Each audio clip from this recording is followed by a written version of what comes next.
आप 10 दिन से 1 महीने से या फिर शायद सालों से शोल्डर की दर्द से परेशान हैं। आपने इसके लिए सब कुछ कर लिया, मसाज ले ली, स्प्रे कर लिया, एक्सरसाइजेस कर ली, लेकिन फिर भी आराम नहीं मिल रहा है।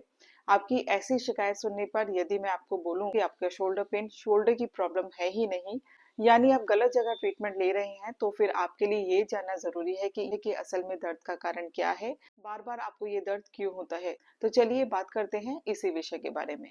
हेलो एवरीवन, मैं हूं प्रतिभा, आपकी फिजियोथेरेपिस्ट। आज हम बात करने वाले हैं बहुत ही कॉमन लेकिन मिसअंडरस्टूड कॉन्सेप्ट के बारे में, जो है रेफेड पेन।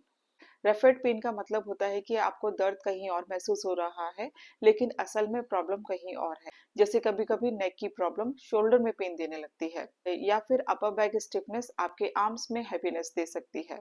हमारी बॉडी एक चेन की तरह काम करती है। नेक, अपर बैक और शोल्डर ये सभी कनेक्टेड होते हैं।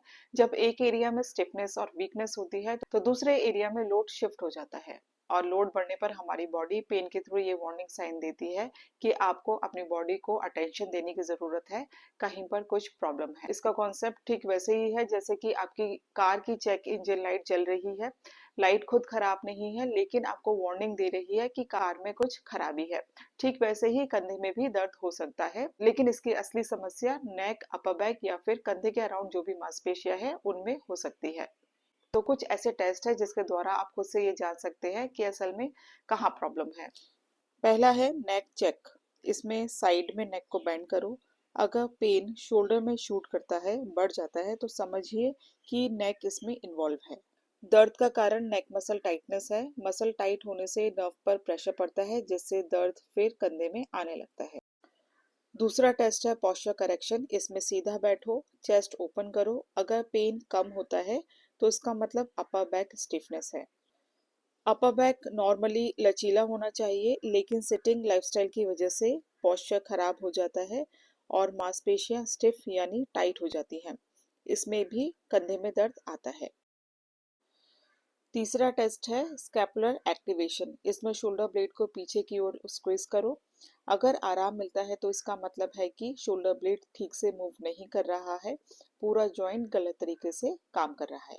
अब इसका सोल्यूशन क्या है? सोल्यूशन के लिए आप कुछ एक्सरसाइजेस घर पर कर सकते हैं। टेस्ट के हिसाब से जो भी प्रॉब्लम आपको लग रही है, अगर आप वो एक्सरसाइज ज्यादा करें, उस पर ज्यादा फोकस करें। इसके अलावा वीडियो में जो बाकी एक्सरसाइजेस भी बताई जा रही हैं उनको भी आप कर सकते हैं।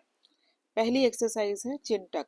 इसमें आपको चेयर पर सीधा बैठना है और फिर गर्दन को बिना मोड़े धीरे धीरे अपनी ठोड़ी को पीछे की ओर खींचे। ऐसा लगे कि आप दो ठोड़ी रखते हुए डबल चिन बना रहे हैं। इस एक्सरसाइज के लिए आप दो उंगलियों का भी सहारा ले सकते हैं। गर्दन को सीधा रखें, न सिर को उठाएं न झुकाएं।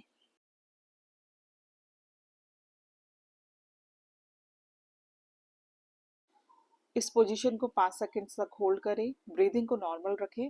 5 सेकंड के बाद नॉर्मल पोजीशन में आ जाएं। इसके 2 से 3 सेट्स करें और एक सेट में 10 से 12 बार आप रिपीट करें।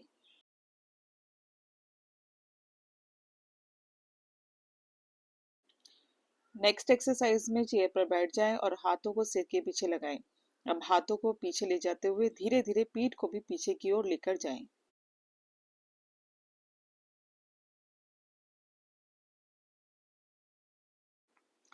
इसके भी 2 से 3 सेट्स करें और एक सेट में 10 से 12 बार रिपीट करें।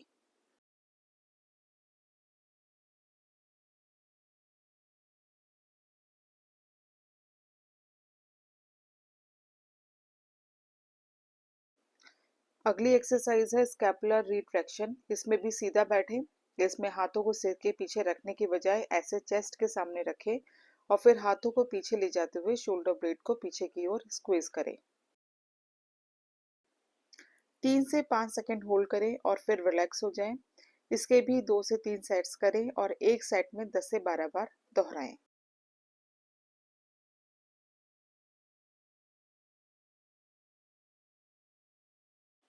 तो ये एक्सरसाइजेस आप रोजाना करें और दर्द वाली जगह पर मसाज और पेन किलर लेना छोड़ दें। तो पेन एक वार्निंग सिग्नल है, इसको इग्नोर ना करें। सोर्स को ठीक करना ही आपको रिलीफ देगा। अगर आप एक्सरसाइज करने में कंसिस्टेंट रहेंगे तो 2 से 3 हफ्तों में आपको इम्प्रूवमेंट भी जरूर देखने को मिलेगी। Thank you.